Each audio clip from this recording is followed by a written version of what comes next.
7월 30일 파주 브리핑입니다. 파주시는 폭염특보가 지속됨에 따라 고령 노인의 하절기 폭염 등 여름철 안전사고에 대비해 무더위 쉼터 경로당 317개소를 운영합니다.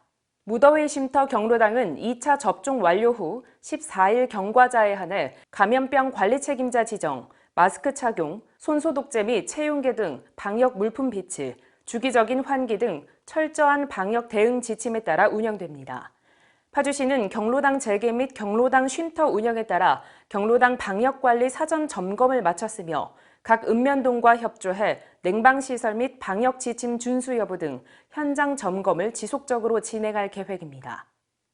파주시는 문산읍 행정복지센터에 전국 최초로 3구형 무인민원 발급기 외장형 부스를 설치했는데요. 이는 비대면 민원 서비스 확대와 발급 창구의 대기 민원 감소, 그리고 24시간 운영을 위해 설치됐습니다. 파주시는 북부 거점 지역의 민원 편의 도모와 지속적으로 증가하고 있는 무인 민원 발급기의 이용률을 고려해 발급기의 설계부터 3구형 외장형 부스로 계획했습니다. 또한 최적화된 냉난방기와 보안 경비 시스템을 완비해 이용하는 시민들이 보다 쾌적하고 안전하게 이용할 수 있도록 했으며 대기하는 시민들이 무더위를 피해 대기할 수 있도록 넥산 캐노피와 벤치 등 편의시설을 설치했습니다. 장마가 끝나고 연일 폭염이 이어지고 있습니다. 전국 대부분 지역에 폭염특보와 열대야 현상이 계속되고 온열질환 환자도 증가하고 있는 가운데 파주시 예방접종센터에서는 시민과 종사자가 장시간 폭염에 노출되지 않도록 철저하게 대비하고 있습니다.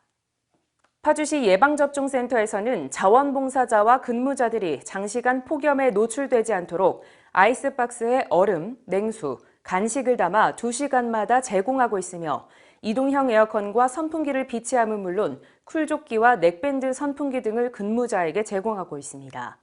또한 예방접종센터를 이용하는 시민들이 폭염에 노출되지 않도록 파주시민회관 소공연장 전시실을 대기실로 마련해 예진표를 작성하고 있으며 시민 이동 동선에 몽골 텐트와 이동형 에어컨, 선풍기를 비치했습니다. 파주시의 폭염 대책은 지난 20일 열린 행정안전부 폭염대비 예방접종센터 점검에서 폭염 대비 우수 사례로 꼽혔습니다. 시민들이 즐겨 찾는 가막산 출렁다리 등 파주시 관광지 주변과 도심 속 공원에서도 무료로 와이파이를 사용할 수 있게 됐습니다. 파주시는 가막산 정상, 출렁다리, 운계폭포, 화석정, 파주 삼릉 등 이름만 들어도 알 수 있는 관내 대표 명소와 시민들의 쉼터인 운정건강공원, 주민문화시설 등 50개소에 올해 추가로 와이파이를 구축해 무료 인터넷을 제공합니다. 와이파이는 지난해까지 버스 및 택시 정류장, 공공청사 등 주민들의 생활 공간에 설치됐으며 올해는 문화, 휴식 공간에 중점적으로 설치해 시민들이 무료 와이파이를 더 많이 사용할 수 있을 것으로 내다보고 있습니다. 또한 관광지 쉼터나 공원 벤치에 무료 와이파이 서비스 장소임을 알리는 스티커를 부착해 주민들이 쉽게 알아보도록 했습니다. 파주시는 지역경제 활성화를 위해 2021년 계약업무 개선안을 마련해 시행하고 있습니다. 2021년 계약업무 개선안은 설계 단계부터 관내 지역 생산 자재를 우선적으로 반영하도록 했으며 이에 따라 전년 대비 관내 업체 계약 체결률이 큰 폭으로 상승한 것으로 나타났습니다. 파주시의 2021년도 상반기 수의계약 추진 실적을 기준으로 관급 자재의 경우 관내 업체 구매액은 582건에 99억 원으로 전년도 같은 기간 대비 43%가 증가했습니다. 이는 전체 관급액의 20%에 해당되는 수치며 전년 대비 관내 제품 구매율은 10%가 증가했습니다. 일반 물품 관내 업체 구매액은 238건에 23억 원으로 전체 구매액의 48%를 차지하고 있으며 전년 대비 4%가 증가했습니다. 또한 공사의 경우는 관내 업체 계약이 722건, 119억 원으로 전체 계약액의 96%를 차지하고 있으며 전년 대비 2%가 증가했습니다. 파주시는 시민들이 밤에도 안전하게 공원을 이용할 수 있도록 운정신도시 공원에 설치된 조명을 전수 점검했습니다.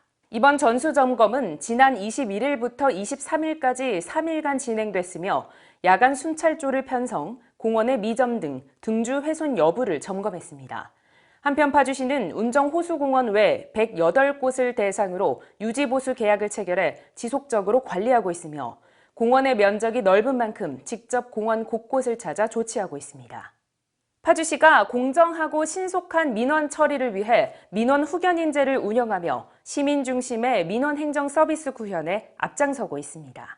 민원 후견인제는 2개 이상의 부서가 관련된 복합 민원을 대상으로 민원 처리 경험이 많은 공무원을 민원 후견인으로 지정해 민원 서류 접수부터 작성 보완 등을 지원, 민원 처리 과정 및 결과 안내 등 민원 처리를 도와주는 제도입니다. 민원 후견인 지정 가능 분야는 행정, 환경, 문화복지, 안전건설, 도시발전 5개 분야입니다. 민원 후견인은 복합 민원의 신속한 처리를 위해 법정 타당성 등을 일괄 심의하는 실무심의회 20명의 팀장급 공무원들로 구성되어 있으며 민원실 내 접수 창구에서 신청하면 됩니다. 연일 폭염이 계속되는 가운데 파주시 보건소가 독거, 어르신 등 취약계층에 대한 방문 건강관리 활동을 강화합니다. 파주시 보건소는 재난안전 도우미로 지정된 방문 간호사 5명이 폭염으로 인한 건강 피해를 줄이기 위한 방문 건강관리 서비스를 진행하고 있습니다. 방역수칙을 준수한 1:1 방문과 정기적 안부 전화를 통해 기초 건강 상태를 수시로 확인하고 쿨방석, 쿨소재 바지 등 폭염 대비 냉방용품 및 행동 요령 교육으로 폭염에 대비하고 있습니다. 파주시는 신도시와 읍면 생활권이 공존해 지역 간 교육 환경의 격차가 있는데요. 이에 따라 파주시가 소규모 학교에 다각적인 지원을 하고 있습니다. 먼저 민선 7기 공약인 접경지역 교육 환경 개선 사업은 4년 동안 읍면 지역 학교에 소규모 사업을 집중 지원함으로써 교육 인프라를 개선하는 사업으로 2019년 북부번역 40개 학교, 2020년에는 읍면 지역 57개 학교를 지원했으며 올해는 광탄고등학교 등 총 21개 교를 대상으로 11억 1천만 원을 선정했습니다. 또한 다양한 방과 후 프로그램과 통학버스 운영비를 지원하고 있는데요. 매년 지원 금액을 늘려 올해는 방과 후 프로그램에 7억 1,400만 원, 통학버스 운영비로 2억 9,200만 원을 지원했습니다.